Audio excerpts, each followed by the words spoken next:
श्री सत्य गुरुदेवाय नमः। गणेश चतुर्दशी की हार्दिक हार्दिक सबको शुभकामनाएं। जहां पर कोई भी कार्य शुभ होने जाता है तो सबसे पहले किसकी याद आती है? गणेश जी की, क्योंकि गणेश जी जो हैं विघ्नहर्ता और शुभ करता। तो इसलिए गणेश जी हमको क्या शिक्षा देते हैं? गणेश जी हमको क्या सिखाते हैं कि हमको कैसे अपने जीवन में रहना चाहिए। भाई गणेश जी किसके देवता हैं? बुद्धि के, और सिद्धि भी उनकी दासी है। सिद्धि को भी वो देने वाले हैं। गणेश जी जो हैं बुद्धि को बढ़ाने वाले हैं और सिद्धि को भी देने वाले। सिद्धि माने जैसा हमारा संकल्प हो, जो हम पाना चाहते हो, जो हम बनना चाहते हो, जो हमारी हार्दिक इच्छा हो, तो वो हमको सिद्धि देते हैं कि जैसे तुम्हारा विचार है वही तुमको फलीभूत होगा, वही तुमको मिलेगा। जब व्यास जी ने महाभारत लिखी तो उन्होंने गणेश जी का आवाहन किया। व्यास जी जब लिखने बैठे महाभारत तो उन्होंने गणेश जी का आवाहन किया। तो क्यों गणेश जी का आवाहन किया? क्योंकि वो जानते थे कि ये गणेश ही ऐसे हैं जो विघ्न को रोक सकते हैं। क्योंकि कोई भी कार्य कोई करने बैठे तो सबसे पहले कोई न कोई विघ्न जरूर आता है। चाहे कोई अच्छा कार्य हो और चाहे कोई, कुछ लोग बुरा कार्य भी करते तो उसमें भी पहले आह्वान करते। जैसे कोई चोर डाकू होते, वो भी कोई बजरंग बली की पूजा करता, कोई दुर्गा जी की, कोई काली जी की। ऐसे ही बता रहे कि कोई भी कार्य अगर करे तो उसमें विघ्नों का डर होता है।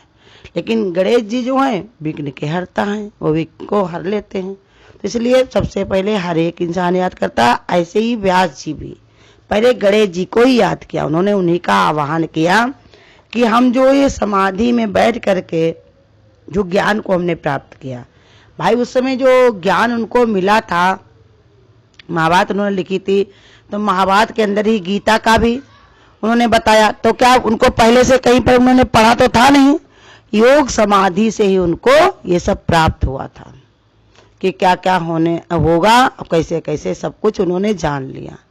अब व्यास जी तो वहां जहां लड़ाई हो रही थी, गीता सुनाई जा रही थी, वहां पर व्यास जी तो थे नहीं, या जिसके जिसके अंदर क्या क्या भरा हुआ था वो तो व्यास जी ने सुना कहा नहीं था। लेकिन वो अंतर्मुख होकर समाधि में बैठकर हर चीज का ज्ञान कर लेते थे, क्योंकि उनके अंदर निष्कामता थी। निष्कामता के कारण उनके ऐसी सिद्धि मिल गई थी, ऐसा विचार हो गया था। जैसे वाल्मीकि जी को बताया कि वो इतना भगवान की भक्ति में रत हो गए तो पैदा होने के पहले ही रामायण को लिख डाला। वाल्मीकि जी ने भी रामायण जब लिखी थी तब भी गणेश जी का आवाहन किया था, और गणेश जी आकर के उनके निर्विघ्न कार्य को पूरा करवाया कि उन्होंने रामायण उनकी पूरी करवाई। ऐसे ही जब व्यास जी ये द्वापर में जब बैठे लिखने के लिए महाभारत, तो उन्होंने भी आवाहन किया। तो उन्होंने क्या किया? आवाहन किया। तो उनको कौन सी कलम चाहिए? वो थी गणेश जी से कि जिसकी कभी स्याही खत्म ना हो। वो रातों दिन लिखते थे बैठ करके। तो गणेश भगवान ने क्या किया? गणेश भगवान से बताया कि हमको ऐसी कलम चाहिए जिसमें स्याही कभी खत्म ना हो और अलग से भरनी ना पड़े, डालनी ना पड़े, उसकी जो वो निप होती वो बदलनी ना पड़े, कुछ भी करना ना पड़े, चलती रहे, लगातार चलती रहे। तो इसलिए गणेश भगवान ने क्या किया? उनको अपना एक दांत ही तोड़ के दे दिया था। इसलिए वो कैसे? एक दांत के ही एक दंत दयावंत, दया के कारण उन्होंने एक दांत को दे दिया। वही कलम बन करके गणेश जी का फिर उसके बाद वो लिखवाने के लिए दिया। लेकिन फिर भी व्यास जी ने कहा कि हो सकता हम थक जाएं, कहीं भी रुक जाएं, कोई भी कार्य में हमारे जो है बाधा लग जाए, इसलिए आप ही इसको लिखो। जब वो लिखने के लिए बैठे, व्यास जी ने जब कहा उनसे कि आप इस कार्य को पूरा करो, क्योंकि जो गणेश जी जो कार्य करते वो कैसे करते हैं? निर्विकल्प, कोई उसके अंदर विकल्प नहीं आता, कोई परेशानी नहीं आती। क्योंकि भगवान ने बताया कि जो लिखवाने जा रहे थे महाभारत, तो वहां पर सत्य को भी लिखना था और असत्य की तरफ जो खड़ा था उनको भी लिखना था। तो ये भगवान को गणेश जी से ये प्रार्थना की व्यास जी ने कि ऐसे आप इसको लिखो कि इतनी इसमें दृढ़ता हो, इतनी मजबूती हो कि लोगों के मन में जो इसको पढ़े, जो उसको सुने समझे, तो उसके अंदर ऐसे भाव पैदा हो जाएं कि सत्य की नाव हिले डुलेगी जरूर पर वो डूबेगी नहीं, डूबती कभी नहीं है। क्योंकि झूठ की कभी विजय नहीं होती है। जब विजय होगी तो किसकी होगी? सत्य की। जैसे व्यास जी कहते थे, जो मैंने समाधि अवस्था में प्राप्त किया है उसको प्रकट करना चाहता हूँ। अंदर से जो उन्होंने ज्ञान को प्राप्त किया था उसको मैं प्रकट करता हूँ, कागज पे लिख रहा हूँ, तो मेरी मदद करो। लेकिन लिखना कैसे? समझ के। गणेश जी से कहा कि हम जैसे ऐसा भी नहीं हम बताते चले जाओ, आप लिखते चले जाओ। लिखने वाले को भी यही समझना चाहिए कि वो, इसमें गणेश जी ने ये भी सबको ज्ञान दे दिया कि समझ के लिखो।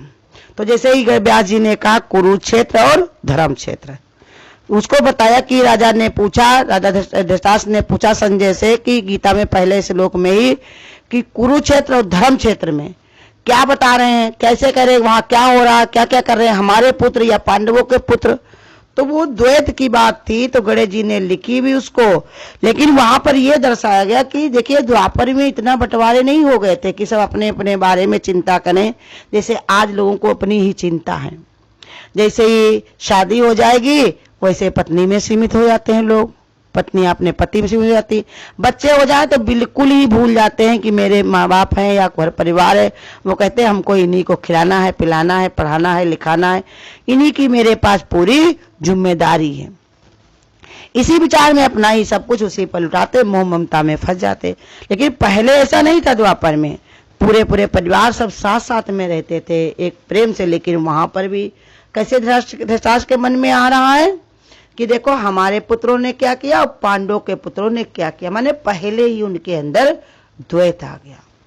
और द्वैत ये बहुत ही खराब होता है। इसलिए गणेश भगवान ने इस पर विचार भी किया और बताया भी सब सही सही अलग अलग करके कि देखो कैसे उनके अंदर द्वैत भर गया। अब कलयुग में भी ऐसा आगे कहा कि सोचा कि कलयुग में भी ऐसे आएगा।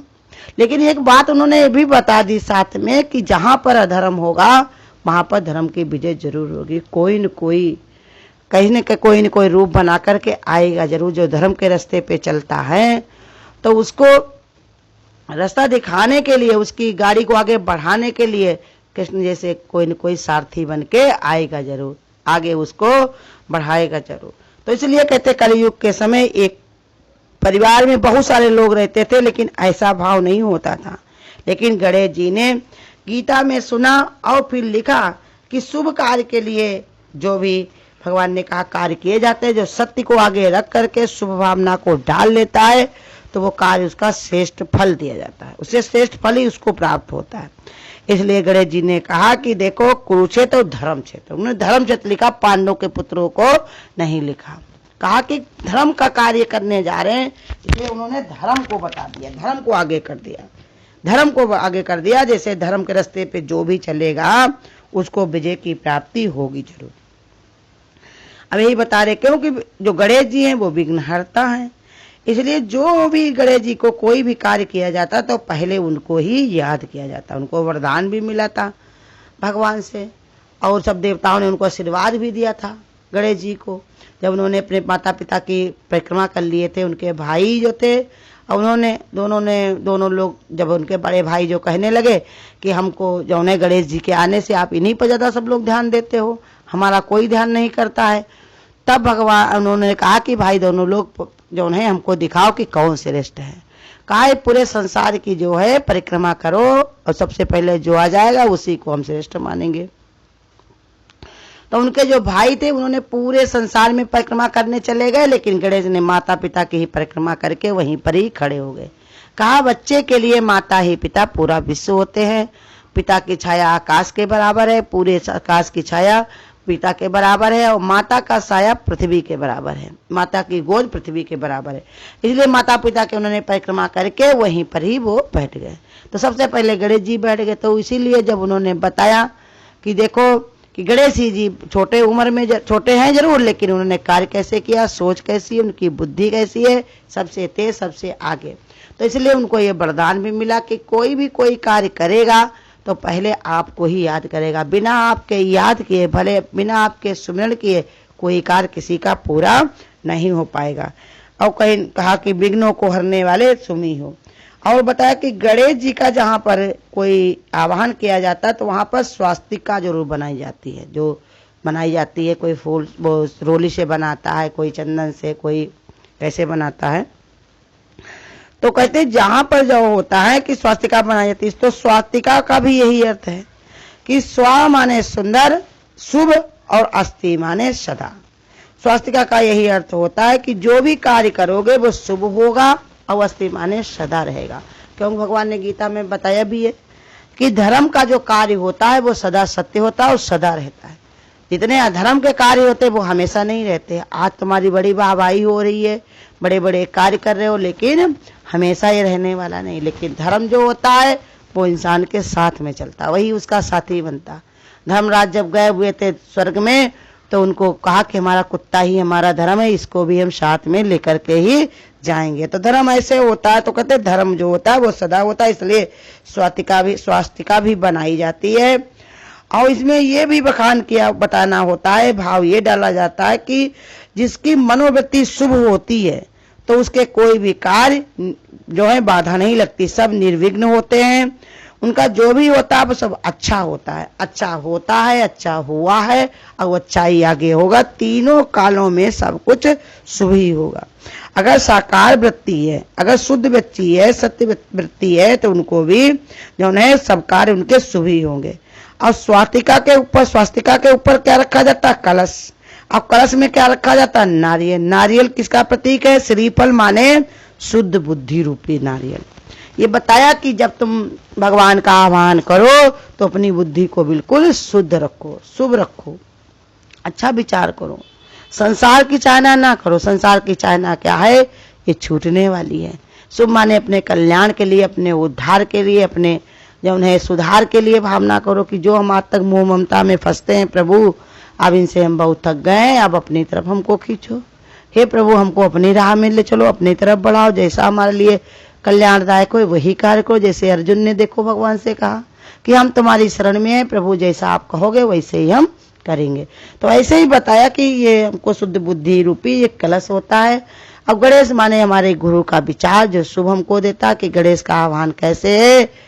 भगवान ने कहा गा माने गुरु, और पूरा कार्य शेष करने वाले गुरु ही हमारे हैं, इसलिए उन्हीं का आह्वान करके हम जो भी कार्य करते हैं वो शुभ ही होता है। क्योंकि हमारी शुभ भावना गुरु ने ही बनाई है। सुंदर विचार सुंदर भाव गुरु का ही था कि मान न मान तू है भगवान। आज हमारे लोगों के अंदर भी वही ज्ञान गुरु कहते धीरे धीरे प्रकट हो रहा है। और हम लोगों को भी अपने कल्याण के लिए विचार करना चाहिए कि हमारा कैसे कल्याण होगा। अध्यात्म शक्ति बढ़ा करके, अध्यात्म बुद्धि बढ़ा करके।